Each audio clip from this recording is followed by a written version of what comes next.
Hello students, now that you've learned the basics to SketchUp 8, I have an interesting challenge for you. So let's go to File and let's go to New.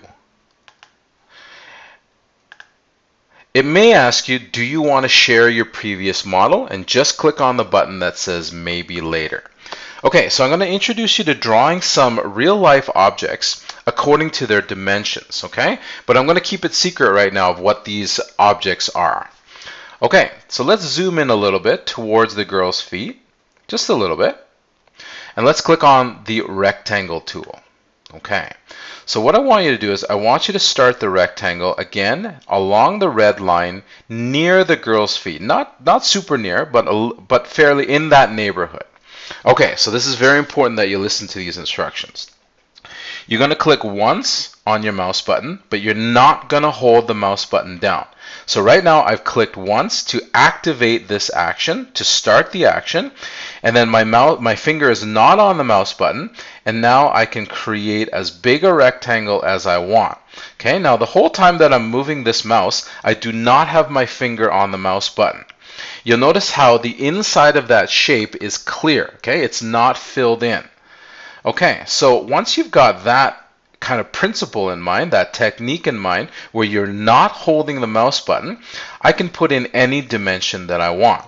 So what I'm going to do is my hand is totally not on the mouse, and I'm going to type in with my keyboard 1m, 1 meter, comma, space, 1m, 1 meter. Now if you look in the bottom right hand corner of my screen, there's a little window that says dimensions. So you'll see there 1m, comma, space, 1m. Now again, the whole time my hand is not on the mouse. Alright, so to lock those dimensions in, I have to hit the Enter key on my keyboard. So I'm going to hit Enter right now. Okay? Alright, so if your square does not look like this, does not look approximately like this, then what you can do is you can go to Edit, Undo. In fact, I want everyone to practice going to Edit, Undo. So let's go to Edit, Undo Rectangle. Okay, so let's try that again. Let's click on the rectangle tool. Let's start near the girl's feet along the red line. I'm going to click on the mouse button once, but do not hold the mouse button down. Now just with my hand, I'm going to drag a rectangle out. It doesn't matter what size because I'm going to tell SketchUp 8 what size it is. Okay, so I'm going to type in now 1m. Now remember, my hand is not on the mouse. I'm not holding the mouse button down. 1m, comma, space, 1m. 1 meter by 1 meter. 1m, comma, space, 1m. All right, let's hit Enter. Okay, so I've created a 1 meter by 1 meter square next to where the girl is standing. Okay, let's click on the Push-Pull Tool. So let's click on the Push-Pull Tool. Now let's click once on this rectangle. Do not hold the mouse button down. Click once on the rectangle, and that will allow me to pull this object up, or I could push it down underneath the ground. Now remember, my finger is not on the mouse button. So I'm going to let go of the mouse altogether, and I'm going to type in with my keyboard 2m, 2 meters. So let's click on 2m. Let's type 2m, and let's hit the Enter key. Okay. So now what I can do is I can use the Pan tool, which is the hand, and I can drag this down so that I've got that shape in the middle. Okay. All right, let's use the Orbit tool. Okay, the Orbit tool, and let's have a look. Okay, so it looks interesting here. I wonder what this could be. All right, so let's go to File. We haven't saved this tutorial yet, so let's go to File, Save As. So in SketchUp 8, you have to find your student number up here in this window, the Save In window. Click the down arrow, and your student number should be just above where your cursor is. So look for your student number.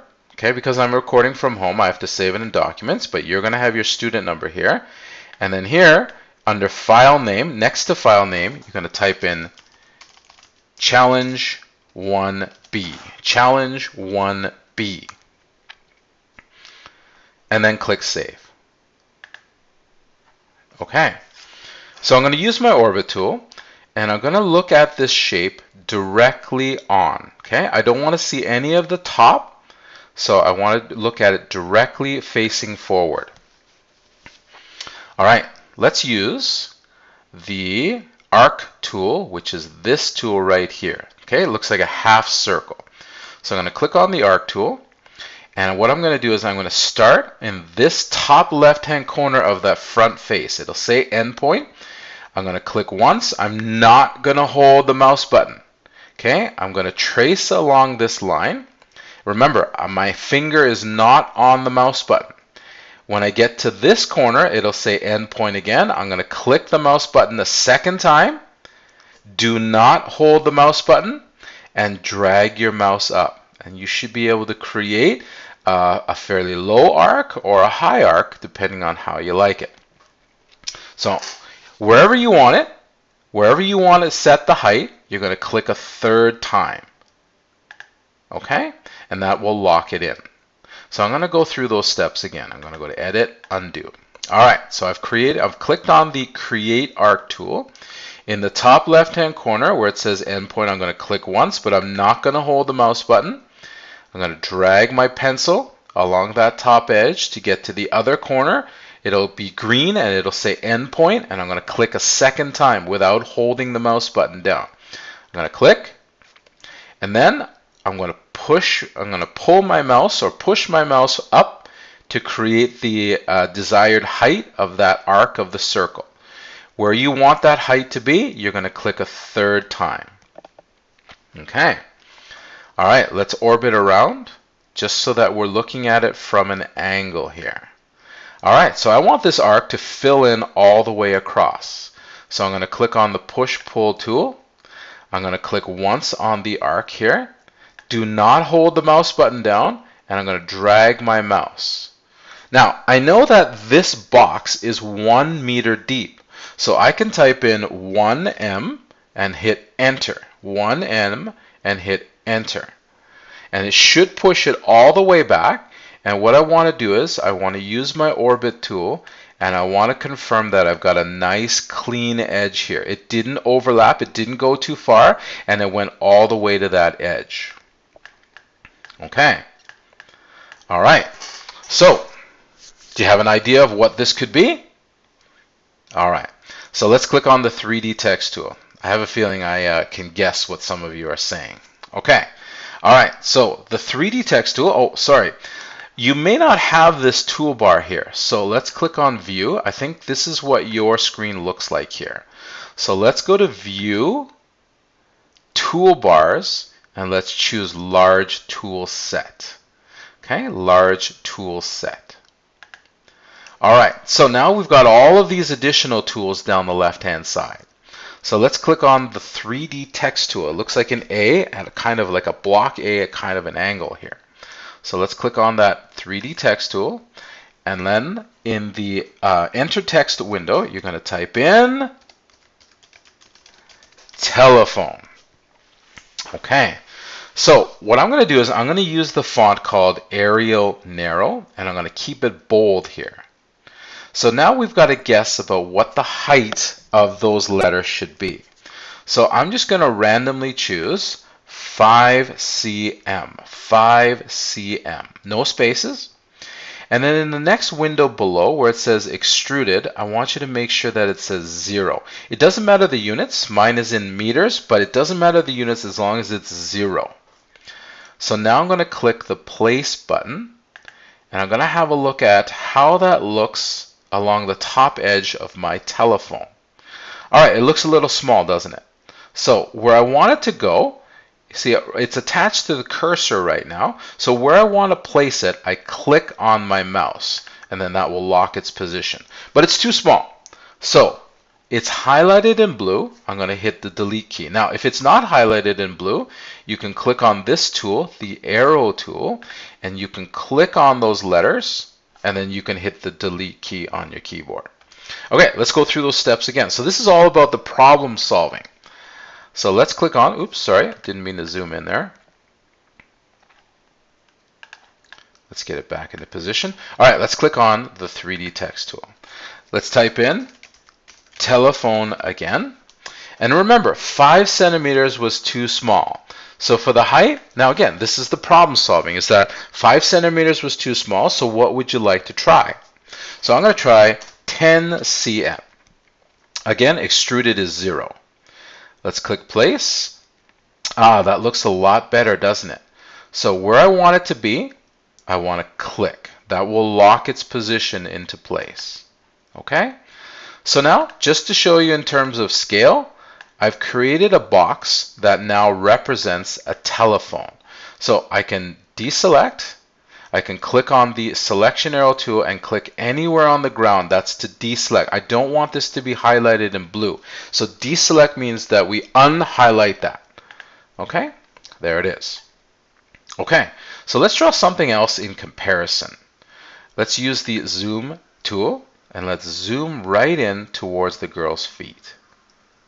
All right, so let's click on the rectangle tool and I'm going to start on the red line again. Okay, we've done this once before, so I want you to click once. Do not hold the mouse button down. And I'm going to drag a little rectangle here. Again, my finger is not on the mouse button. You notice how the square is completely clear. It's transparent. All right, so I want to type in these dimensions. 19 cm on my keyboard.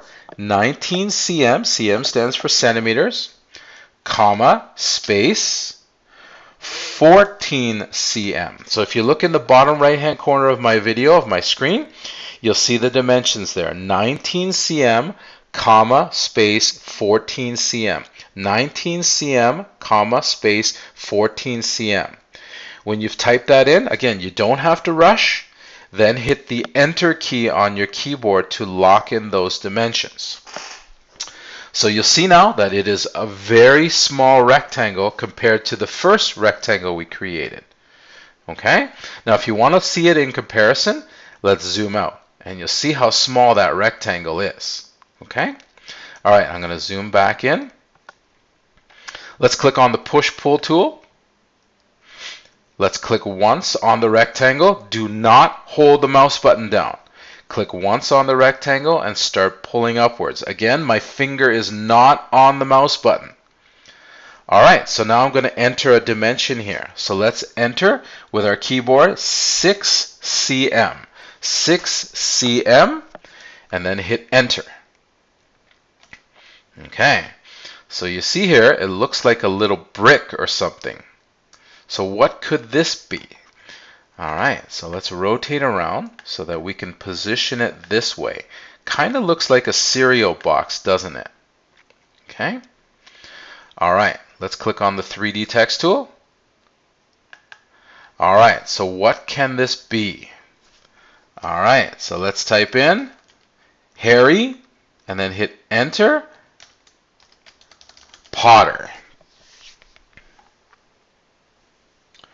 Okay, so we know that this object is way smaller than the previous one. So our height has to be way less than 10 centimeters. So what do you want to try? Let's try 2 cm, 2 centimeters. And again, I want to keep the font Arial narrow, bold, and extruded at 0. So let's click place. Okay, so that looks pretty good. So you'll notice that it's kind of not in the right orientation, is it? So what I'm going to do is I'm going to click to lock it onto the face, the top face of that shape. And then I'm going to introduce you to the Rotate tool. So let's click on the Rotate tool. That's this tool up here. What you're going to do is you're going to click in the top right-hand corner of the letters there where it says Endpoint in Component. You're going to click once. You're not going to hold the mouse button. You're going to trace a line down to the other corner, and then you're going to click a second time. Do not hold the mouse button, and then that should allow you to rotate these letters 90 degrees. Now once you've rotated them 90 degrees, to lock that action, click the mouse a third time. Now if it didn't work, just review that part of the video. All right, so you'll see that the letters are kind of off of that side. So I'm going to introduce you to another tool called the Move tool. This is the Move tool right here.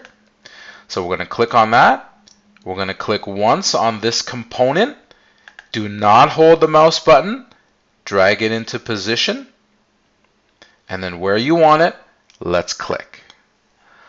All right, so let's rotate around here. Okay, so now if we zoom out, we can see that these are accurate proportionally to the girl. A telephone booth would be about this size, and a big thick hardcover novel of a big book called like Harry Potter would be about that size compared to a human person. Okay, now you notice how this is still highlighted, so I can click on the selection arrow tool and I can deselect. All right, so you completed challenge 1B, where we've drawn a telephone booth to scale and a novel, a thick novel to scale. So this is really going to help you in the following tutorials. Okay, so now that you're done, let's click on File, Save, and I want you to call Mr. Yoeda over and show him that you've completed challenge 1B. All right, thanks for watching. Bye.